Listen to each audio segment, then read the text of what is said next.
मत्ती अध्याय 27। जब सुबह हुई तो सब मुख्य याजकों और लोगों के प्रचीनों ने यीशु के विरुद्ध उसे मार डालने की सम्मति की। फिर उन्होंने उसे बांधा और ले जाकर राज्यपाल पिलातुस के हाथों में सौंप दिया।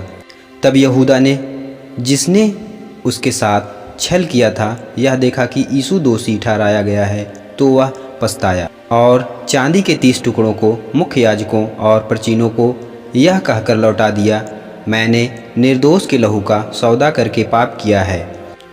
परंतु उन्होंने कहा, इससे हमें क्या, तू ही जान। तब वह उन चांदी के सिक्कों को मंदिर में फेंक कर चला गया और उसने जाकर फांसी लगा ली।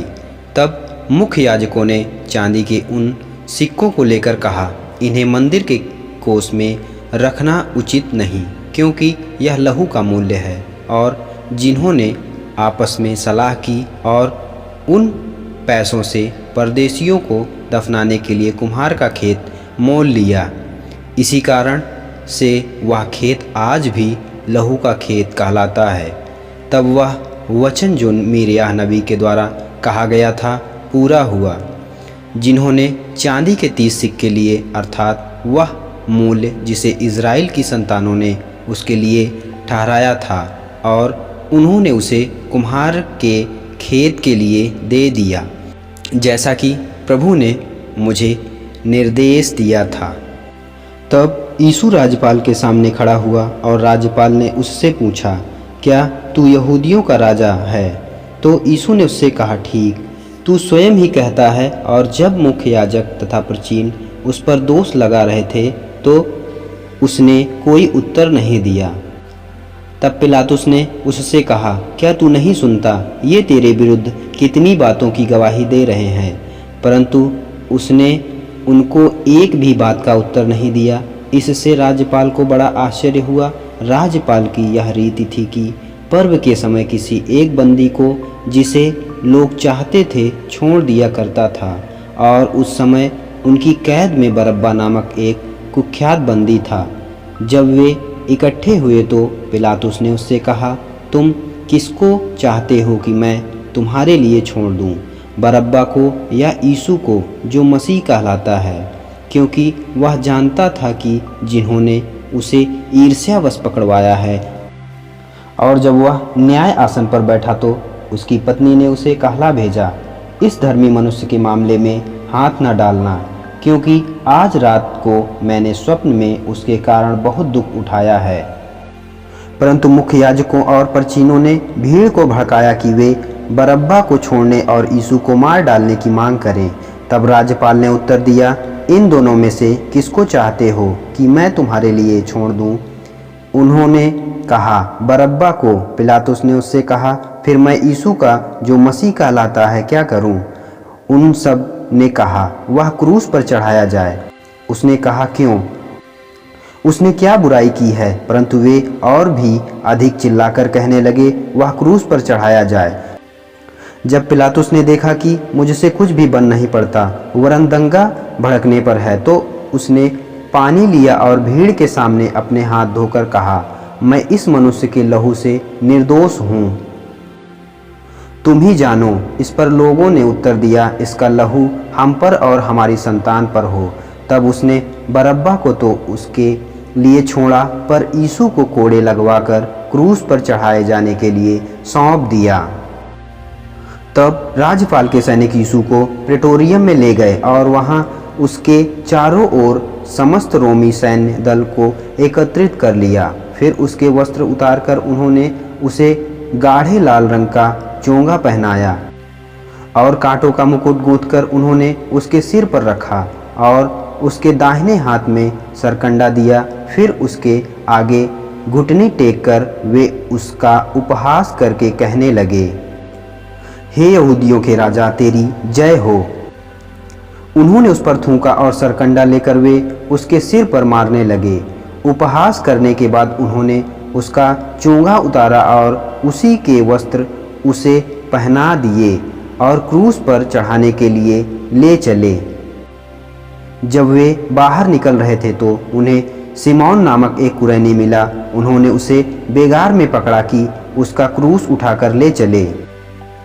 और जब वे उस स्थान पर आए जो गुलगुता कहलाता है अर्थात खोपड़ी का स्थान, तो उन्होंने उसे पित्त मिला हुआ दाखरस पीने को दिया, परंतु उसने चख कर पीना ना चाहा। और जब वे उसे क्रूस पर चढ़ा चुके तो उन्होंने चिट्ठियाँ डालकर उसके कपड़ों को आपस में बांट लिया और वहाँ बैठकर वे उसका पहरा देने लगे। और उन्होंने उसके सिर के ऊपर उसका दोष पत्र लगाया जिसमें लिखा था, यह यहूदियों का राजा यीशु है।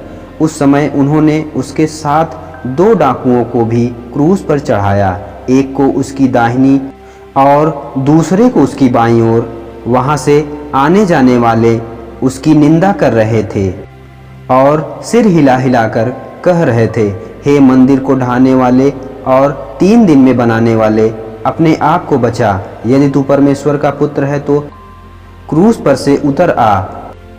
इसी प्रकार मुख्य याजक भी शास्त्रियों और प्राचीनों के साथ उसका ठट्ठा करते हुए कह रहे थे, इसने दूसरों को बचाया पर अपने को नहीं बचा सकता। यह इस्राएल का राजा है, अब वह क्रूस पर से उतरे तब हम इस पर विश्वास करेंगे।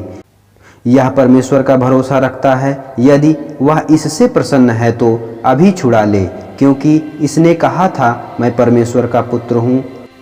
और वे डाकू भी जो उसके साथ क्रूसों पर चढ़ाए गए थे इसी प्रकार उसकी निंदा कर रहे थे। दोपहर से लेकर 3 बजे तक सारे देश में अंधकार छाया रहा। 3 बजे के लगभग यीशु ऊंची आवाज से चिल्लाया, एली एली लमा सबक्तनी, अर्थात हे मेरे परमेश्वर तूने मुझे क्यों छोड़ दिया। वहाँ खड़े हुओं में से कुछ ने यह सुनकर कहा, यह मनुष्य एलिया को पुकार रहा है। उनमें से एक ने तुरंत दौड़कर स्पंज को सिरके में डुबाया और सरकंडे पर रखकर उसे चूसने को दिया। परंतु शेष लोगों ने कहा, देखें एलिया उसे बचाने के लिए आता है या नहीं। तब यीशु ने फिर ऊंची आवाज से चिल्लाकर प्राण त्याग दिया और देखो मंदिर का पर्दा ऊपर से नीचे तक फटकर 2 टुकड़े हो गए। पृथ्वी डोल उठी और चट्टानें भी टूट गईं तथा कब्रें खुल गईं और सोए हुए बहुत से पवित्र लोगों के शव जीवित हो उठे। और उसके पुनरुत्थान के बाद वे कब्रों में से निकलकर पवित्र नगर में गए और बहुतों को दिखाई दिए। तब सूबेदार और जो लोग उसके साथ यीशु का पहरा दे रहे थे, जब उन्होंने भूकंप तथा इन घटनाओं को देखा तो अत्यंत भयभीत होकर कहा, सचमुच यह परमेश्वर का पुत्र। और वहाँ बहुत सी स्त्रियाँ जो यीशु की सेवा करती हुई गलील से उसके पीछे चली आई थी, दूर से यह देख रही थी। उनमें मरियम मगदलिनी, याकूब और यूसुफ की माता मरियम और जब्दी के पुत्रों की माता थी। जब संध्या हुई तो अरमतिया का यूसुफ नामक एक धनी पुरुष आया, वह भी यीशु का चेला था। जब उसने पिलातुस के पास जाकर यीशु का शव मांगा तो पिलातुस ने उसे दिलवा दिया। तब यूसुफ ने शव को ले जाकर स्वच्छ मलमल के कपड़े में लपेटा तथा उसे अपनी नई कब्र में रखा जो उसने चट्टान में खुदवाई थी। फिर एक भारी पत्थर को कब्र के द्वार पर लुढ़का कर वह चला गया। दूसरे दिन अर्थात तैयारी के एक दिन पश्चात मुख्य याजकों और फरीसियों ने पिलातुस के पास इकट्ठे होकर कहा, महोदय, स्मरण है कि उस धोखेबाज ने अपने जीते जी कहा था, 3 दिन के बाद मैं फिर जी उठूंगा।